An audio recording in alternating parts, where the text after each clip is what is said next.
Bab 38. Ana masih tertunduk tak berani menatap Dr. Lee yang masih menatapnya dengan tajam. Tangannya dilipat di atas dada. Walaupun punggungnya bersandar dengan nyaman, tapi aura yang terpancar berbanding terbalik dengan hal itu. Jujur saja ia begitu terkejut ketika melihat Ana yang tengah duduk bersama dengan Elis di kafetaria rumah sakit tempatnya bekerja. Tadinya ia hanya menemani Ayumi untuk bertemu dengan adiknya. Tapi seperti mimpi ketika mendengar Elis memanggilnya dan melihat perempuan berambut hitam itu tengah tersenyum ke arahnya. Jantungnya seolah berhenti berdetak untuk beberapa saat ketika ia meyakinkan dirinya sendiri kalau ini bukanlah sebuah mimpi di siang bolong. Tapi ternyata kejutan tak berhenti di sana. Ia harus kembali dikejutkan dengan kenyataan kalau selama ini mereka tinggal di negara yang sama dengannya. "Sudah berapa lama kau tinggal di Korea?" Ia kembali bertanya dengan suara dingin. Ana sedikit mengintip pria itu sebelum menjawab pertanyaannya. Jujur saja ia belum menyiapkan diri dalam posisi seperti ini karena ia pikir pria itu tidak akan semarah ini mengetahui kalau ia dan Elis telah tinggal di negeri ginseng itu. 7 bulan. 7 bulan? Seru Dr. Lee tak percaya membuat Ana meringis dan membuat mereka kembali jadi perhatian pengunjung kafetaria. Merasa telah menjadi perhatian membuat pria itu membuang nafas beberapa kali sebelum akhirnya dia berdiri. "Kita pergi dari sini," ucapnya sambil berdiri membuat Ana menatapnya beberapa saat sebelum akhirnya ikut berdiri dan berjalan keluar dari kafetaria, meninggalkan bisik-bisik dari para pengunjung yang terlihat penasaran dengan hubungan mereka berdua. Mereka terus berjalan melewati lobi kemudian masuk ke dalam lift di mana terdapat beberapa rekan Dr. Lee yang menyapanya. Ana hanya berdiri terdiam merasa asing. Terdengar mereka bercakap-cakap ringan sampai akhirnya lift berhenti di lantai 4. Tanpa diduga Dr. Lee menarik tangan Ana keluar dari benda itu dan terus berjalan dengan cepat tanpa melepaskan pegangan tangannya membuat Ana sedikit kesulitan mengimbangi langkah kaki Dr. Lee yang panjang. "Oke, sekarang tak akan ada yang mendengarkan pembicaraan kita. Kenapa kau tak menghubungiku ketika kalian memutuskan untuk tinggal di Korea?" tanya Dr. Lee setibanya mereka di dalam ruangannya. Setelah sebelumnya ia menutup pintu rapat, memastikan tak akan ada orang yang mendengar pembicaraan mereka berdua. Ana terlihat ragu untuk menjawab pertanyaan sederhana itu membuat Dr. Lee mengambil napas berat sambil berjalan menuju jendela. Beberapa saat ia terdiam sambil menatap keluar. "Aku pikir kau sengaja tak ingin berhubungan lagi denganku," lanjut Dr. Lee dan Ana bisa mendengar kekecewaan dari suaranya itu. Hening. Tak ada bantahan dari perempuan yang sempat menjadi istrinya itu. Dr. Lee masih menatap Ana menunggu penjelasan. Tapi gadis berambut hitam itu hanya tertunduk terdiam membuatnya putus asa dan kembali menatap keluar jendela. "Awalnya aku ragu untuk memberitahumu tentang kepindahan kami kemari." Akhirnya Ana memecahkan keheningan membuat Dr. Lee kembali menatapnya. "Ragu?" Dr. Lee bertanya tak mengerti dengan apa yang baru saja ia dengar. "Iya." Ana berjalan kemudian duduk di salah satu kursi yang ada di depan meja di mana terdapat tumpukan file yang terlihat berserakan. "Ratusan kali aku berniat untuk menghubungimu, tapi selalu gagal ketika segala macam pikiran menghampiriku. Bagaimana kalau kau sudah melupakan kami? Bagaimana kalau kami hanya akan mengganggu hidupmu? Bagaimana kalau kau akan terlibat masalah dengan kekasihmu ketika mengetahui kalau kau masih berhubungan dengan mantan istrimu? Dan aku yakin kalau kekasihmu bahkan tidak pernah mengetahui kalau kau sudah pernah menikah. Dan bagaimana kalau sampai dia mengetahuinya? Itu semua hanya akan menjadi masalah untukmu. Dan aku tak ingin kau bertengkar dengan kekasihmu hanya karena kami. Dan kau pun sepertinya tak ingin menghubungiku lebih dulu." Dr. Lee terdiam mendengar penjelasan Ana yang kini tertunduk sambil memainkan jari-jari lentiknya. Jujur saja ia bisa memahami alasan itu. Tapi tetap saja sisi egoisnya tak akan mudah menerimanya. "Terakhir kali kau menghubungiku adalah ketika kau memberitahuku kalau kau telah kembali ke Indonesia. Dan setelah itu kau menghilang tanpa jejak. Beberapa kali aku sudah mencoba menghubungimu, tapi nomormu sudah tak aktif lagi. Aku sempat berpikir buruk. Mungkin orang tuamu begitu marah kepadaku tentang pernikahan kita hingga melarangmu untuk berhubungan kembali denganku. Aku pikir itu salah satu alasan kau mengganti nomor teleponmu. Atau mungkin saja kau telah menemukan pria lain. Semua sempat mengisi pikiranku.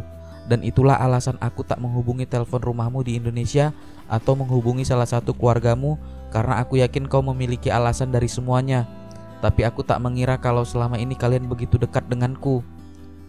Dr. Lee menatap Anna yang juga tengah menatapnya. Seandainya aku tahu kalian ada di sini, aku pasti akan mendatangi kalian lebih dulu untuk memastikan kalau kalian baik-baik saja. Anna tersentak menatap Dr. Lee dengan pandangan tak percaya kalau ternyata pria berkulit pucat di hadapannya pun memiliki dilema yang sama dengannya. Ada perasaan hangat di hatinya ketika mengetahui kalau selama ini pria itu masih menunggu kabar darinya. Dan alasan dibalik pria itu tak menghubunginya lebih dahulu bukan karena dia telah melupakannya. Itu tidak mungkin, ucap Anna sambil tersenyum membuat Dr. Lee mengangkat alisnya. Tidak mungkin, kau tidak percaya padaku? Bukan itu maksudku, jawab Anna sambil tersenyum. Orang tuaku tak mungkin melarangku untuk menghubungimu karena mereka belum mengetahui tentang perceraian kita. Apa? Seru Dr. Lee tak percaya. Ia kini menatap Anna dengan serius. Mereka tak mengetahui kalau kita telah bercerai. Anna mengangguk sambil berkata, iya, karena aku terlalu pengecut untuk memberitahu mereka tentang perceraian kita. Aku takut mereka akan kembali terluka dan kecewa kepadaku. Oleh karena itulah aku pindah ke Korea dengan alasan ikut bersamamu. Dr. Lee kembali tertegun mendengar ucapan Anna. Ia tak tahu harus berkata apa untuk menanggapi hal itu. Tidak usah khawatir, pelan-pelan aku akan menjelaskannya kepada mereka dan aku yakin mereka akan mengerti walaupun mungkin berat untuk mengakuinya. Lanjut Anna membuat Dr. Lee menatapnya beberapa saat sebelum akhirnya mengangguk. Aku akan menemanimu untuk menjelaskan kepada mereka. Kini giliran Anna yang menatapnya kemudian tersenyum sambil menganggukkan kepala. Ruangan itu kembali hening. Tak ada kata yang terucap dari keduanya walaupun beribu pertanyaan tertanam di hati mereka. Sampai akhirnya Dr. Lee tak sanggup lagi untuk menanggung rasa penasarannya. Jadi kalian tinggal di mana selama ini? Tanyanya sambil menatap Anna yang terlihat sangat cantik hari ini walaupun dengan make up tipis yang sederhana. Aku dan Rama menyewa sebuah rumah di daerah Anamdong. Aku menempati lantai 2 dan Rama di bagian rooftopnya. Anna kembali tersenyum ketika berbicara dan menular kepada pria berhidung mancung di hadapannya yang ikut tersenyum mendengarnya. Oh iya, aku bekerja sama dengan salah satu teman Rama membuka sebuah kafe kecil. Teman Rama? Iya, dia juga adik tiri Kak Ayu. Adik Ayumi? Dr. Lee mengerutkan alisnya terlihat sedikit berpikir. Maksudmu Juni? Iya, Kim Junso. Kau mengenalnya? Tentu saja aku mengenalnya. Dia adik Sungwo, jawab Dr. Lee membuat Anna mengangguk.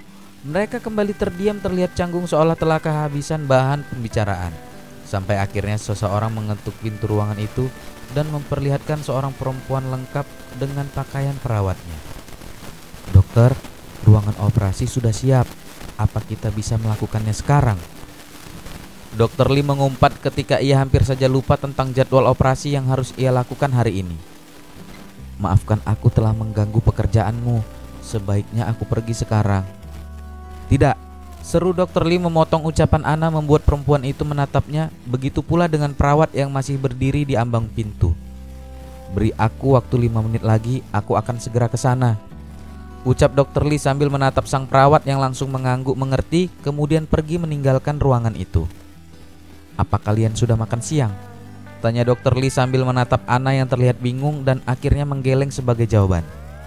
Sebaiknya kalian makan siang dulu dan jangan pergi kemana-mana. Tunggu aku. Operasi kali ini bukan operasi besar. Aku hanya membutuhkan waktu 1 jam. Setelah itu aku akan menemui kalian lagi, oke? Dr. Lee menatap Anna dengan sorot mata serius membuat perempuan itu tak bisa membantah selain dengan ragu mengangguk menyetujuinya. Bagus, ujarnya sambil berdiri. Aku akan menghubungimu setelah operasi selesai. Ingat, jangan kemana-mana. Apa kau paham? Baiklah, aku hanya akan membawa Elis makan di dekat sini saja, ucap Anna yang membuat Dr. Lee mengangguk terlihat tenang. Mereka pun keluar dari ruangan itu. Dr. Lee dengan cepat pergi ke ruang operasi, sedangkan Anna pergi untuk mencari Elis dan Rama. Ia berjalan menyusuri lorong menuju lift. Beberapa dokter dan perawat terlihat menatapnya dengan penasaran. Sepertinya kejadian di kafetaria tadi telah terbukti dengan bisik-bisik dari beberapa perawat yang satu lift dengannya. Ana mengatur nafasnya berusaha terlihat tenang, tapi jujur saja ia ingin cepat-cepat keluar dari sana karena tak tahan lagi dengan bisikan-bisikan spekulasi tentang status hubungannya dengan Dr. Lee. Akhirnya pintu lift terbuka dan menunjukkan lobi utama. Secepat kilat ia berjalan keluar. Ia terus berjalan melewati lobi dan keluar dari pintu utama dan akhirnya benar-benar bisa bernapas dengan lega karena tak ada lagi mata yang menatapnya dengan penuh penasaran seperti halnya tadi. Ia mengambil ponselnya untuk menghubungi Rama dan memintanya bertemu di salah satu minimarket 24 jam yang terletak tak jauh dari rumah sakit. Ana membeli beberapa kaleng minuman dingin dan cemilan dan akhirnya duduk di luar lalu mulai meneguknya dengan rakus. Bertemu dengan pria yang selama ini ia rindukan tentu saja sangat menyenangkan, tetapi apa daya ketika tangannya bahkan tak bisa memeluk raganya. Yang ada kerinduannya semakin menjadi. Jujur saja tadi ia bahkan sangat iri ketika melihat putrinya dengan bebas berlari ke dalam pelukan pria yang terlihat tampan dengan pakaian dokternya itu. Tapi yang bisa ia lakukan hanya diam mematung dengan jantung berdetak cepat. Bukan hanya itu, tapi kejutan yang membuat jantungnya seolah berhenti berdetak adalah ketika mengetahui kalau perempuan yang dicintai Dr. Lee adalah kakak dari sahabatnya sendiri. Dan harus diakui kalau Ayumi adalah seorang perempuan yang sangat cantik dan baik. Bukan hanya itu, tapi ia juga seorang dokter, profesi yang ia cita-citakan dari dulu. Mengingat itu membuat Ana membuang nafas berat. "Mama." Ana membalikkan tubuhnya kemudian tersenyum ketika melihat Alice tengah berjalan ke arahnya dengan Rama mengekor dari belakang. "Di mana Dedi?" tanya gadis kecil itu sambil melihat sekeliling mencari keberadaan dedinya. "Dedi sedang kerja dulu sebentar," jawab Ana yang membuat Alice mengangguk mengerti lalu membuka plastik berisi cemilan dan matanya yang bening langsung membulat ketika melihat makanan kesukaannya ada di sana. Rama duduk di hadapan Ana yang terlihat kembali meneguk minumannya dalam diam, membuat adik Ayumi itu ikut mengambil minuman yang sama. "Maaf." Ana mengangkat kepalanya menatap Rama yang terlihat gusar menatapnya. "Kenapa?" tanya Ana tak mengerti kenapa sahabatnya itu tiba-tiba meminta maaf dengan wajah memelas seperti itu. "Gue bener-bener gak tahu nah," ucap Rama dengan wajah serius membuat Ana mengangkat alisnya tak mengerti. "Gak tahu apa?" Ana balik bertanya dengan wajah tak mengerti. "Gue gak tahu kalau perempuan yang lo bilang kekasih laki lo itu ternyata Kak Ayu, kakak gue. Sumpah nah, gue beneran gak tahu. Gue cuma pernah ketemu sama laki lo itu pas Kak Ayu kecelakaan. Cuma sekali itu doang," ucap Rama dengan wajah serius dan Ana bisa melihat kalau sahabat itu merasa tidak enak hati kepadanya. "Gak apa-apa Ma, tenang aja. Justru sekarang gue bisa tenang karena tahu kalau perempuan itu adalah Kak Ayu," ucap Ana sambil tersenyum. Walaupun ia terlihat tenang, tapi Rama bisa melihat kesedihan di dalam sorot mata sahabatnya. "Tapi nah, tadi gue nanya ke Ayu, apa mereka pacaran? Kata Kak Ayu enggak tuh nah." Ana sontak menatap Rama dengan mata membulat karena terkejut. "Mereka gak pacaran?" tanyanya penasaran.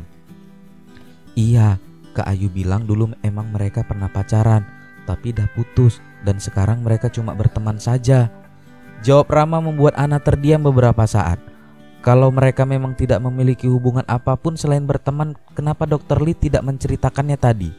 Apa mungkin dia sengaja menyembunyikan ini darinya? "Apa kalian mau makan sesuatu?" Ana berusaha mengalihkan pembicaraan membuat Rama mengangkat alisnya, tapi kemudian dia tersenyum mengerti. "Gak usah nah, gue masih kenyang," jawab Rama membuat Ana berdecak. "Lo diet lagi ya?"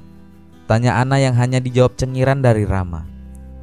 "Gue harus kurus kayak member girl band biar Kevin opak lepek-lepek," jawabnya dengan senyum lebar membuat Ana tertawa. "Aku mau makan dengan Dedi," ucap Alice sambil menatap Ana dengan mata bulatnya. "Dedi mungkin akan sedikit lebih lama, jadi sebaiknya kita makan duluan saja. Aku akan menunggunya," Alice berkata dengan yakin membuat Ana tak tega untuk menolaknya. "Kalian janjian ketemuan lagi nah?" tanya Rama. "Iya, tadi dia nyuruh gue nunggu sampai operasinya beres. Gak apa-apa kan kalau kita sedikit lama di sini?" Ana bertanya takut Rama memiliki janji lain. Sebenarnya sih tadi kantor nelpon dan nyuruh gue datang jam 6 sore ini. Jawab Rama sambil melihat jamnya yang sudah menunjukkan pukul 13.30.